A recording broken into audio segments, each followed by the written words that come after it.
नमस्ते विद्यार्थी मित्रों, Hindi medium subject Hindi semester 2 कक्षा 5 इकाई 3 यक्ष प्रश्न।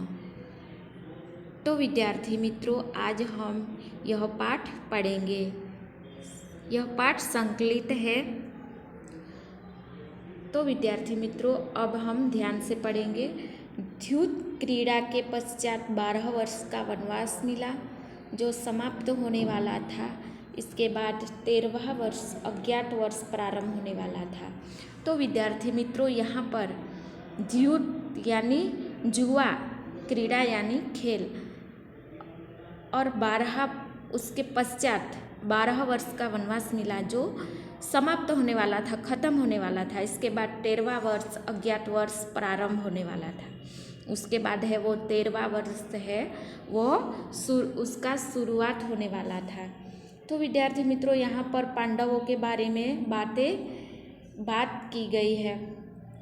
पांडवों और कौरवों के बीच द्यूत क्रीड़ा जुआ खेलने का खेल शुरू हुआ था और उसमें वह पांडव हार गए थे। इसके बाद उन लोगों को 12 वर्ष का वनवास मिलता है और 13वां वर्ष अज्ञात वर्ष मिलता है। तो इन्हीं दिनों पांचों पांडु कुमार पांचाली सहित द्वैत वन में अपनी कुटिया में बैठे हुए थे। तभी एक वृद्ध ब्राह्मण उनके पास आया और कहने लगा, मैंने अपनी अरणी और मथाने एक क्रूस पर रखी थी।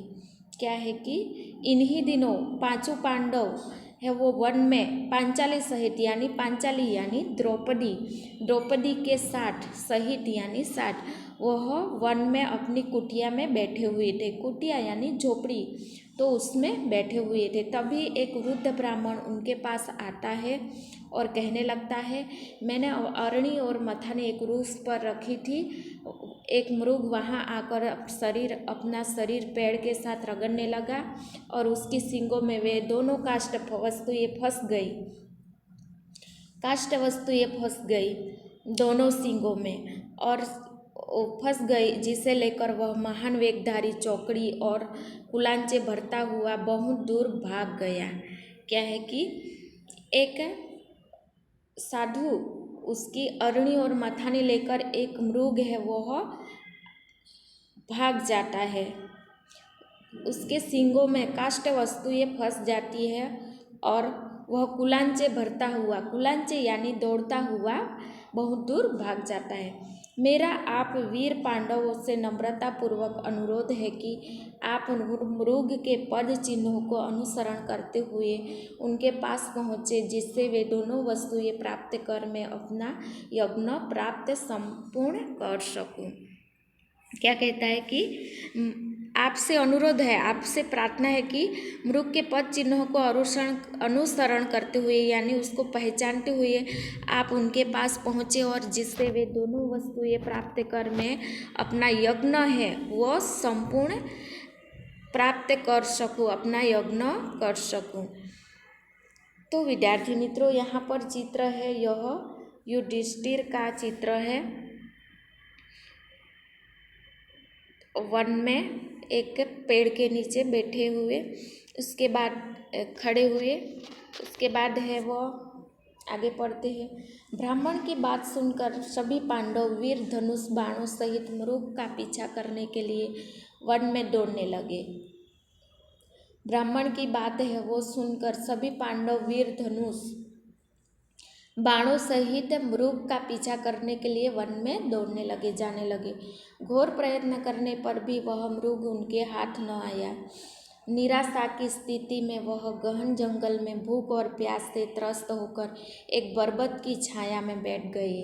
वे आपस में विचार विमर्श करने लगे, सोचने लगे, हमने पूर्व जन्म में ऐसे कौन से पाप कर्म किए थे कि हमें वन में भटकना पड़ रहा है। हमारे दुखों का कोई अंत होता नजर नहीं आ रहा। तभी ज्येष्ठ पांडुपुत्र युधिष्ठिर ने नकुल से कहा, मांदरी नंदन, तुम इर्द गिर्द जाकर किसी जलाशय को ढूंढो और वहाँ अपने तरकसों में ही पानी भर लाओ ताकि हमारी प्यास बुझ सके। तरकस यानी चमड़े का जो साधन बना हुआ है वो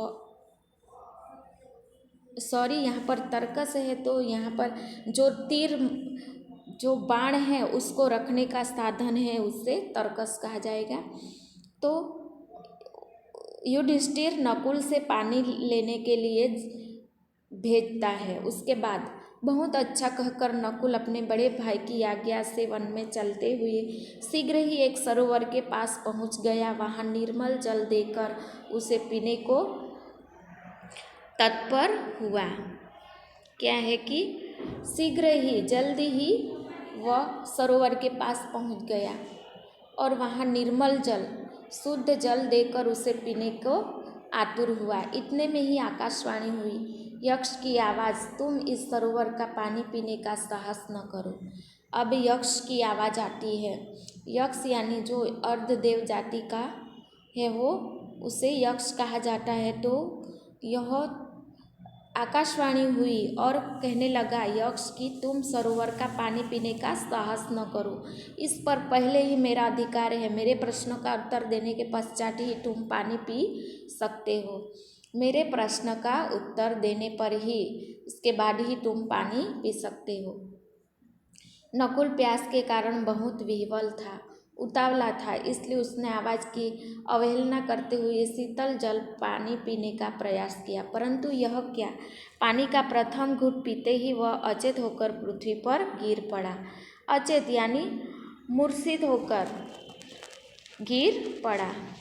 नकुल के लौटने में विलंब हो गया था। विलंब यानी देर हो गई थी। तो धर्मराज युधिष्ठिर ने सहदेव को अपने भाई को बुलाने और पानी लाने को कहा। सहदेव भी बहुत अच्छा कहकर नकुल को ढूंढता हुआ सरोवर के पास पहुंचा। वहां उसे नकुल को मूर्छित होकर गिर पड़ा देखकर बड़ा आघात लगा। प्यास की तड़प के कारण उसने भी पानी पीने का प्रयत्न किया, परंतु यक्ष की आज्ञा का उल्लंघन करता हुआ यह भी अचेत होकर सरोवर के किनारे गिर पड़ा। युधिष्ठिर ने दोनों माद्री कुमारों के न लौटने से चिंतित होकर पहले महान धनुर्धारी अर्जुन और फिर गदाधारी भीम को पानी लाने और अपने भाइयों का पता लगाने के लिए भेजा, परंतु यक्ष के प्रश्नों का उत्तर दिए बिना पानी पीने की चाह में वे भी जलाशय के किनारे अचेत होकर गिर पड़े। क्या है कि एक के बाद एक युधिष्ठिर सबको भेजते हैं, 5 पांडव उसमें से चारों भाइयों को भेजते हैं, लेकिन सबसे पहले नकुल गया था, वो भी अचेत होकर गिर पड़ा। फिर सहदेव को भेजा गया तो वो भी अचेत होकर गिर पड़ा। उसके बाद युधिष्ठिर दोनों माद्री कुमारों के न लौटने से चिंतित हो जाते हैं। उसके बाद धनुर्धारी जो बाण विद्या में पारंगत है ऐसे अर्जुन को भेजा। फिर उसके भी न लौटने पर गदाधारी भीम को पानी लाने के लिए भेजा, अपने भाइयों का पता लगाने के लिए भेजा, परंतु यक्ष के प्रश्न का उत्तर दिए बिना पानी पीने की चाह में वे भी जलाशय के किनारे अचेत होकर गिर पड़े। अचेत यानी अदृश्य होकर गिर पड़े, आश्चर्य से गिर पड़े। अंत में वे अपने भाइयों को न लौटते देखकर अत्यंत चिंतित हो महाराज युधिष्ठिर भी चारों ओर घने वृक्षों से घिरे उस मनोहारी सरोवर के पास पहुँचे, जहाँ पर उनके चारों भाई प्राण रहित निश्चित पड़े थे।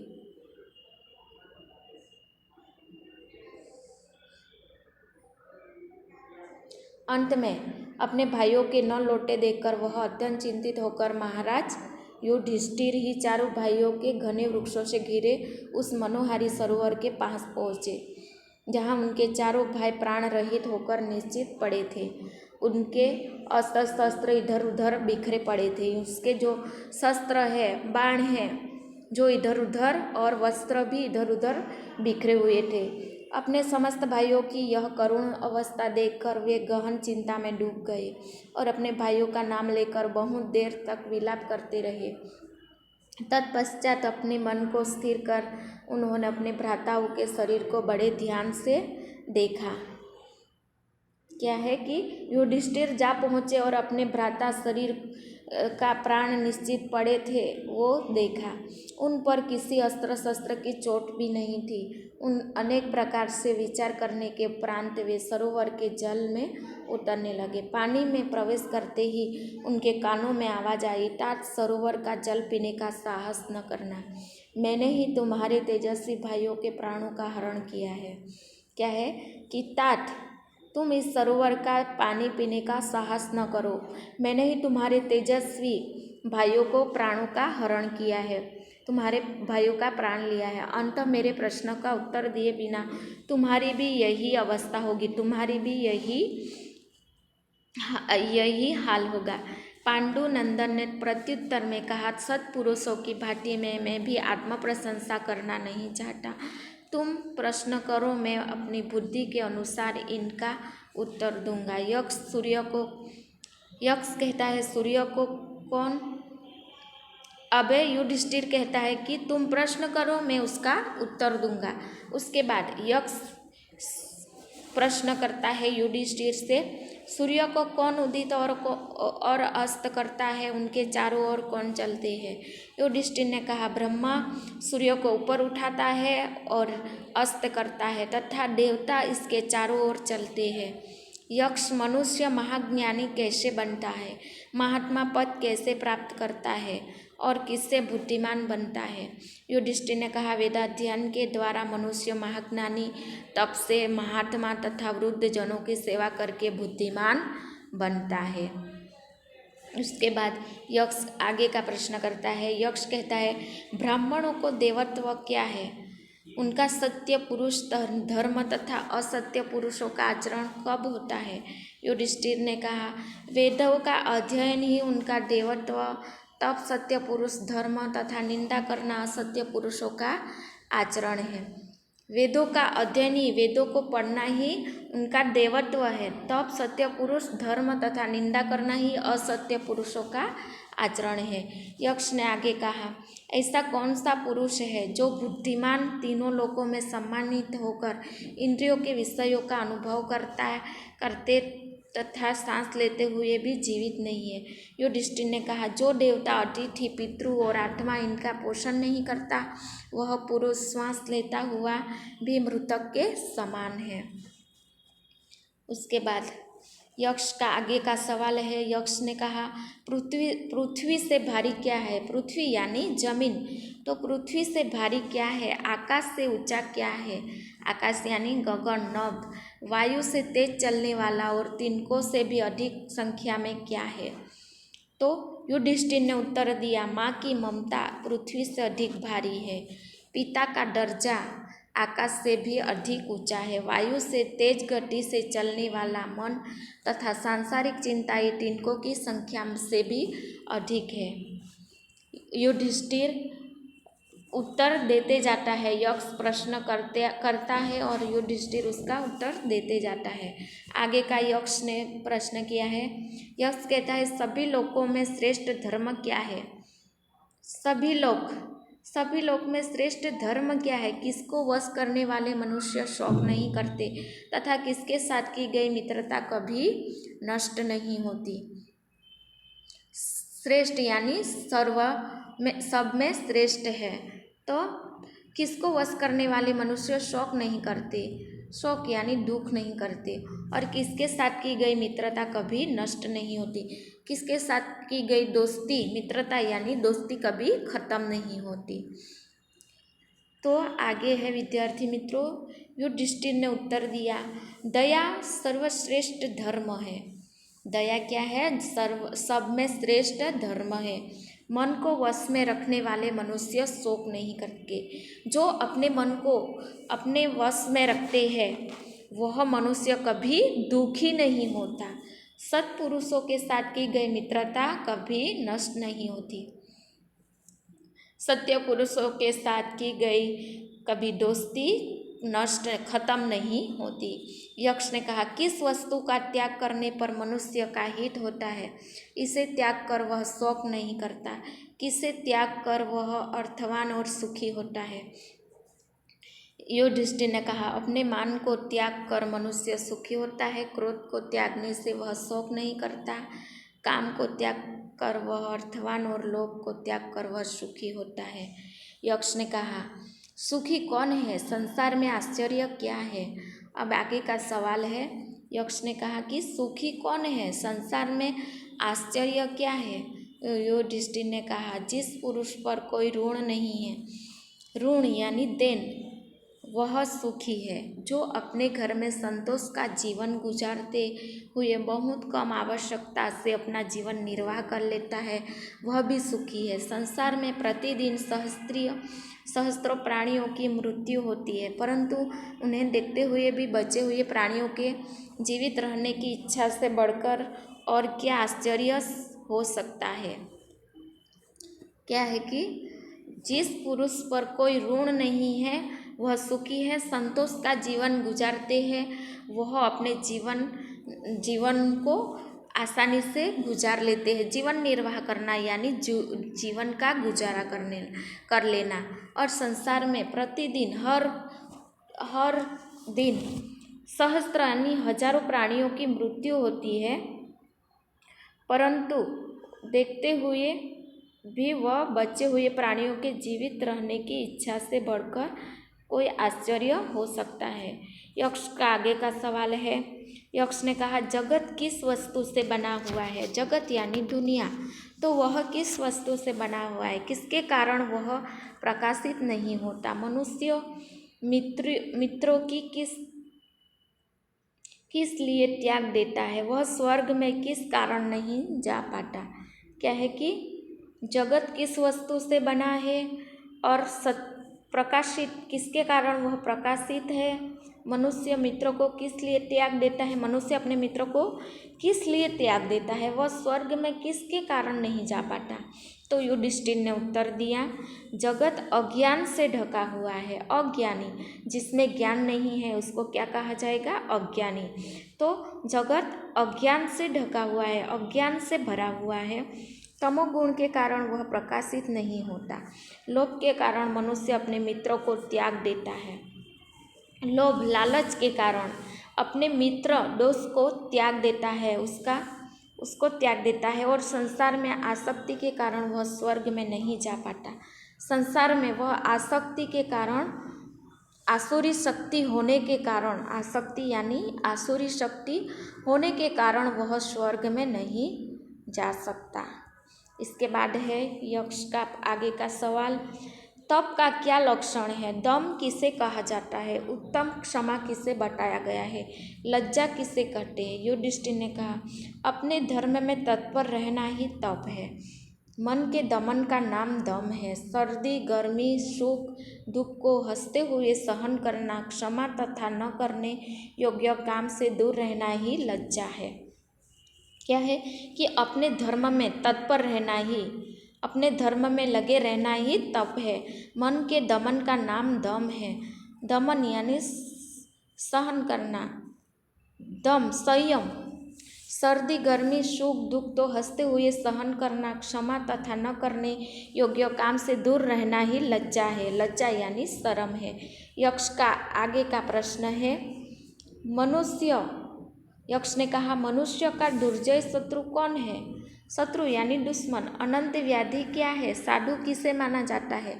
असाधु किसे कहते हैं? युधिष्ठिर ने कहा, क्रोध दुर्जय शत्रु है, लोभ अनंत व्याधि है, तथा जो समस्त प्राणियों का हित करे वही साधु है।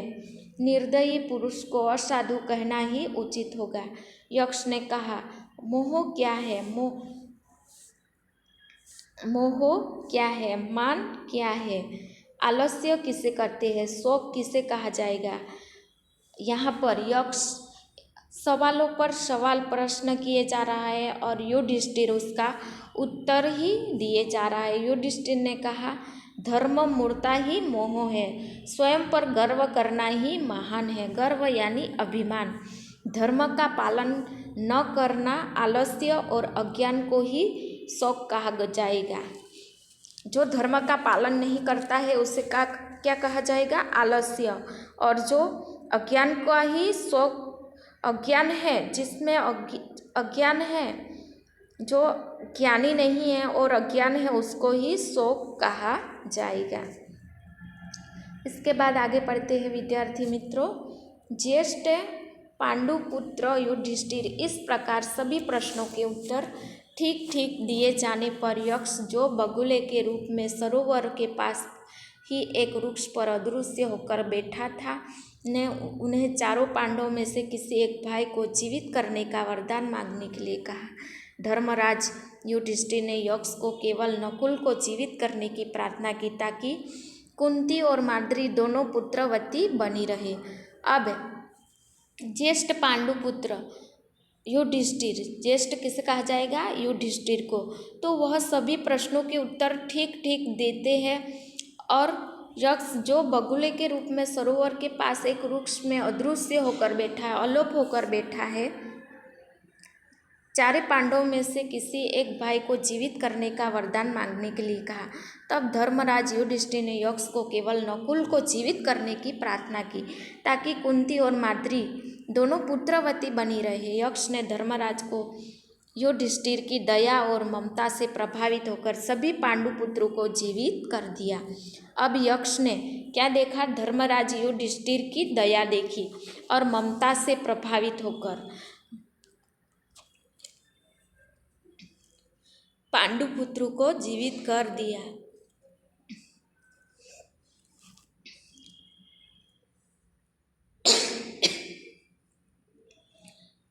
सभी पांडवों के उठकर खड़े हो जाने पर यक्ष ने अपना वास्तविक परिचय देते हुए कहा, हे पुत्र युधिष्ठिर, मैं ही तुम्हारा जन्मदाता धर्मराज हूँ। क्या कहा? सभी पांडव खड़े हो गए और यक्ष ने अपने वास्तविक परिचय देते हुए कहा कि युधिष्ठिर, मैं ही तुम्हारा जन्मदाता धर्मराज हूँ। तुम्हारा व्यवहार जानने की इच्छा से ही मैं इस सरोवर के पास प्रकट हुआ हूँ। मैं तुम्हारी दयालुता और भक्ति से अत्यंत प्रसन्न हूँ। अंत मुझसे अपनी इच्छानुसार वर मांग लो। ज्येष्ठ पांडुपुत्रों ने प्रथम वर के रूप में ब्राह्मण की अरणी और मथानी, जो मृग लेकर भाग गया था, तो वो वापस लौटाने को कहा, ताकि उसका अग्निहोत्र धर्म लोप न हो, उसका यज्ञ कभी खत्म न हो। धर्मराज को यक्ष तथास्तु कहने पर दूसरे वरदान के रूप में वनवास के 13 वर्ष अज्ञातवास वर्ष में कोई ऐसा वर देने के लिए प्रार्थना की, ताकि द्रौपदी सहित उन 5 पांडवों को पहचान न सके। यक्ष ने उनकी यह अभिलाषा भी पूर्ण करते हुए कहा, तुम सभी भाई अपने मन में जैसा संकल्प करोगे वैसा ही रूप धारण कर विराट नगर में विचरण करोगे, और वहाँ तुम्हें कोई भी पहचान नहीं पाएगा। क्या कहा? कि दूसरे वरदान के रूप में वनवास के 13 वर्ष अज्ञातवास में ऐसा कोई वर देने के लिए कहा, ताकि द्रौपदी सहित उन 5 पांडवों को कोई पहचान न सके। तो यक्ष ने ऐसा वरदान दिया कि तुम मन में, सभी भाई अपने मन में जैसा संकल्प करोगे वैसे ही तुम रूप भी धारण कर विराट नगर में विचरण करोगे, यानी विराट नगर में तुम रहोगे और वहाँ तुम्हें कोई पहचान नहीं पाएगा। इसके बाद आगे है, अंत में धर्मराज कुंती पुत्र युधिष्ठिर को लोभ, मोह और क्रोध से मन को जीतने का तीसरा वरदान देकर अंतर्ध्यान हो गया, गायब हो गया। पांडव वीर भी सुखपूर्वक अपने आश्रम में लौट आए और वहाँ उन्होंने मृग द्वारा ले जाए गए ब्राह्मण की अरणी और मंथन काष्ठ को उसे वापस लौटा दिया। क्या है कि अंत में धर्मराज कुंती पुत्र युधिष्ठिर को लोभ, मोह और क्रोध से मन जीतने का तीसरा वरदान देकर अलोप हो गया और पांडव वीर भी सुखपूर्वक अपने आश्रम में लौट आए और वहाँ उन्होंने मृग द्वारा ले जाए गए ब्राह्मण की अरणी और मंथन का काष्ठ को उसे वापस लौटा दिया। तो विद्यार्थी मित्रों, यहाँ पर यह पाठ पूर्ण होता है, समाप्त होता है। ये शब्दार्थ और टिप्पणी है, तो उसको आपको समझना है, पढ़ना है। इसके बाद मुहावरे का अर्थ भी आपको पढ़ना है और उसको अच्छी तरह से समझना है। इसके बाद है जो स्वाध्याय के प्रश्न है, तो विद्यार्थी मित्रों यह प्रश्न 1 का 5 प्रश्न है, उसको आपको सही समझकर लिखना है अपनी कॉपी में। प्रश्न 2 में भी प्रश्नों के उत्तर यक्ष और युधिष्ठिर को ध्यान में रखते हुए यह उत्तर लिखना है। 1 से 8 है। तीसरे प्रश्न में 3 वाक्यों में प्रश्नों के उत्तर देने हैं, वो 1 से 5 है। और प्रश्न 4 में वाक्यों को कौन बोलता है उसे लिखना है। और यहाँ पर प्रश्न 4 में अधूरे वाक्यों को पूरा करना है। यह सब किताब में दिया गया है। तो विद्यार्थी मित्रों, आपको यह गृह कार्य स्वाध्याय आपको हिंदी की कॉपी में लिखना है।